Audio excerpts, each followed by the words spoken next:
네, 오늘 본문은 창세기 4장 4절 말씀입니다. 다시 드린 묵상집 18페이지 또는 제가 보는 성경으로 구약성경 4페이지에 있습니다. 창세기 4장 4절 말씀, 우리 한 목소리로 함께 합독하겠습니다. 아벨은 자기도 양의 첫 새끼와 그 기름으로 드렸더니 여호와께서 아벨과 그의 제물은 받으셨으나. 아멘. 네, 아담과 하와가 에덴 동산에서 쫓겨난 다음 아벨과 가인이라는 두 아들을 낳습니다. 이 가인은 나중에 커서 밭을 가는 농부가 되었고, 아벨은 양을 치는 목자가 되었습니다. 이 두 아들이 하나님께 제물을 드립니다. 가인은 당연히 농부였기에 밭의 소산을 하나님께 드렸습니다. 그리고 아벨은 목자였기 때문에 양을 하나님께 드립니다. 그런데 예상치 못한 일이 발생합니다. 하나님께서 분명히 두 아들 가인과 아벨이 하나님께 제단을 쌓았지만 하나님은 가인의 것을 받지 않으시고 오로지 아벨의 것만 받으셨습니다. 자, 여기서 이제 가인은 자신도 이 사실에 너무나 화가 난 나머지 안색이 변하고 분노를 내었다라고 성경은 말씀합니다. 하나님은 오늘 이 말씀을 보면 참 이해되지 않습니다. 분명히 차별하지 않으신 분이라고 말씀하셨고, 그리고 모든 사람을 사랑하시는 분이라고 우리가 알고 있는데, 오늘 말씀에서는 마치 하나님은 가인은 싫어하시고 아벨만 좋아하시는 차별의 하나님으로 보여집니다. 하지만 하나님이 이런 반응을 보이시는 분명한 이유가 있습니다. 사실 가인과 아벨이 드린 제물에 결정적인 차이가 있습니다. 채소, 과일, 그다음에 양, 동물, 이런 차이가 아니고, 오늘 이 가인과 아벨이 하나님께 드렸던 그 제물의 가장 큰 차이는, 가인은 말씀을 보면 단지 땅의 소산을 하나님께 드렸다고 합니다. 근데 아벨을 보면 아벨은 양을 단지 하나님께 양을 드린 게 아니고 그 양을 수식해 주는 단어가 있습니다. 양의 처음 태어난 것, 첫 새끼라고 합니다. 그러니까 단지 가인은 자기의 소산 채소나 이런 것 중에 그냥 어느 것 중에 하나를 하나님께 드린 겁니다. 그게 흠이 있을 수도 있고, 또 거기에 모자란 걸 수도 있고, 또는 가인은 하나님께 어떤 마음으로 내가 드릴까, 가장 예쁘고 가장 정성스럽고 이런 것은 무엇일까, 이런 마음으로 하나님께 드렸다는 게 아닙니다. 반면 아벨은 첫 새끼를 드렸다는 겁니다. 성경에서 처음 난 것의 그런 중요성은 우리가 모두 다 알고 있습니다. 그만큼 장자와 또 처음 태어난 열매는 성경에서 매우 중요한 의미를 갖습니다. 그런 만큼 아벨이 처음 태어난 것을 드렸다는 얘기는 하나님께 가장 좋은 것을 드렸다는 의미입니다. 자기의 양들 중에 처음 태어난 가장 좋은 것을 하나님께 드렸고, 그것마저 아끼지 않았던 그런 귀한 마음을 하나님께 제단으로 쌓은 겁니다. 이처럼 하나님은 두 사람을 차별하시는 게 아니고 이 두 사람의 마음을 보셨다는 겁니다. 자, 여기서 오늘 본문이 우리에게 주는 메시지가 있습니다. 하나님은 예배하는 사람, 하나님께 제단을 쌓는 그 사람의 마음을 보신다는 겁니다. 그 근거가 4절과 5절에 있습니다. 제가 읽어드리겠습니다. 혹시 성경이 있는 분들은 4절과 5절 말씀을 함께 보겠습니다. 여호와께서 아벨과 그의 제물을 받으셨으나, 또는 가인과 그의 제물을 받지 아니하신지라. 아마 평소에는 이 말씀은 그냥 읽고 지나쳤을 문장입니다. 그러나 여기에도 아주 중요한 영적인 진리가 담겨져 있습니다.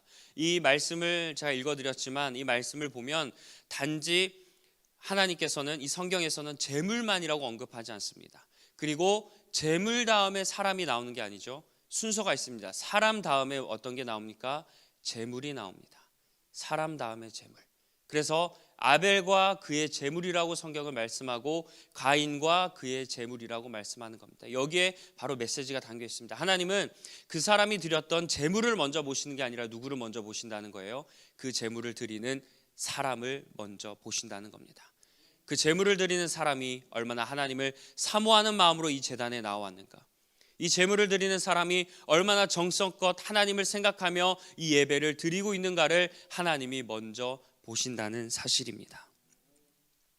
그러니까 하나님께서는 아벨이 가장 좋은 것을 드리려고 했던 그 마음을 보셨던 것이고, 반대로 가인은 하나님을 존경하는 마음 없이 그저 형식적으로 예배를 드렸기 때문에 하나님은 그 두 사람의 마음을 보시고 가인의 것은 받지 않으셨고 아벨의 제물은 받으셨다는 겁니다.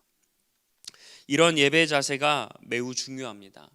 하나님을 생각하는 예배 자세가 중요한 이유는 바로 이 예배 자세가 어디까지 이어지냐면 삶의 태도까지 이어지기 때문입니다.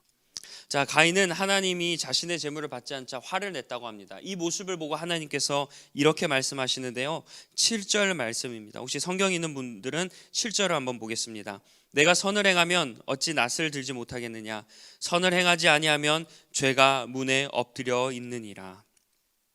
이 말씀을 보면 가인이 자기의 제단을 하나님이 받지 않아서 막 화가 나 있는 거예요. 얼굴이 막 찡그려져 있는 거예요. 그때 하나님이 가인을 보시고 야, 내가 제물을 받지 않은 것은 뭐 제물에 문제가 있어, 이런 말씀을 하시기 전에 그걸 떠나서 하나님이 지금 무슨 말씀을 하시냐면 너가 오늘 이 제단을 쌓기까지 선을 행하지 않았다는 겁니다.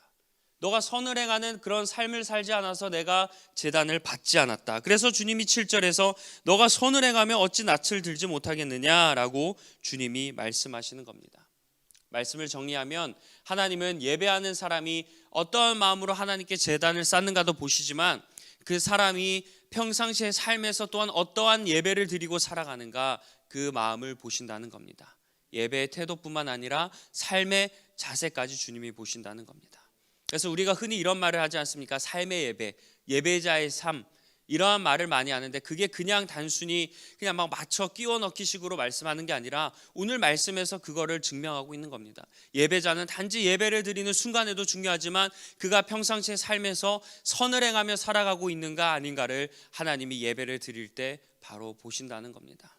그래서 이후에도 말씀 있지 않습니까? 제단을 쌓을 때 너가 형제와 싸운 게 생각나거든 제단을 쌓고 나서 화해하라고 하십니까? 주님이 먼저 화해하고 와서 제단을 쌓으라고 말씀하신 이유가 그 예배자의 삶을 주님이 보시기 때문입니다.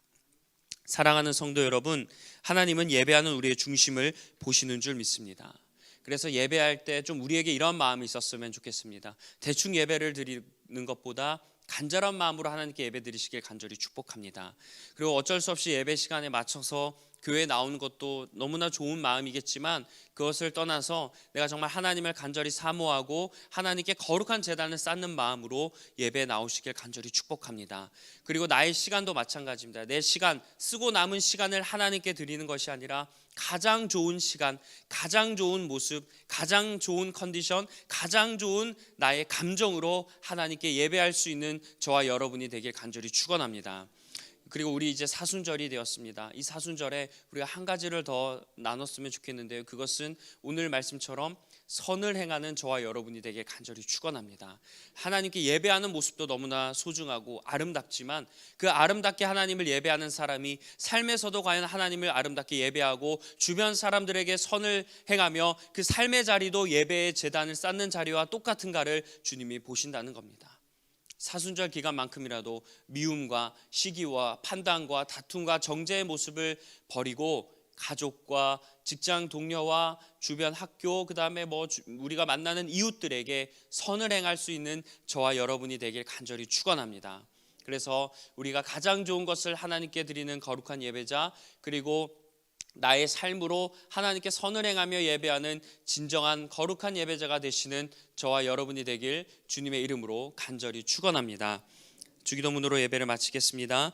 하늘에 계신 우리 아버지여, 이름이 거룩히 여김을 받으시오며 나라가 임하시오며 뜻이 하늘에서 이루어진 것 같이 땅에서도 이루어지이다. 오늘 우리에게 일용할 양식을 주시옵고 우리가 우리에게 죄 지은 자를 사하여 준 것 같이 우리 죄를 사하여 주시옵고 우리를 시험에 들게 하지 마시옵고 다만 악에서 구하시옵소서. 나라와 권세와 영광이 아버지께 영원히 쌓옵나이다. 아멘. 우리 이 시간 주신 말씀들 놓고 기도하시고 특별히 지금 사순절을 보내고 있는데 이 사순절 기간에 내가 어떠한 모습으로 하나님을 묵상하며 나아갈지 결단하시는 시간 되시길 바랍니다. 분주하고 바쁜 아침이겠지만 짧게라도 하나님께 기도하고 하나님이 주신 하루를 시작하겠습니다. 기도하겠습니다. 사랑의 하나님,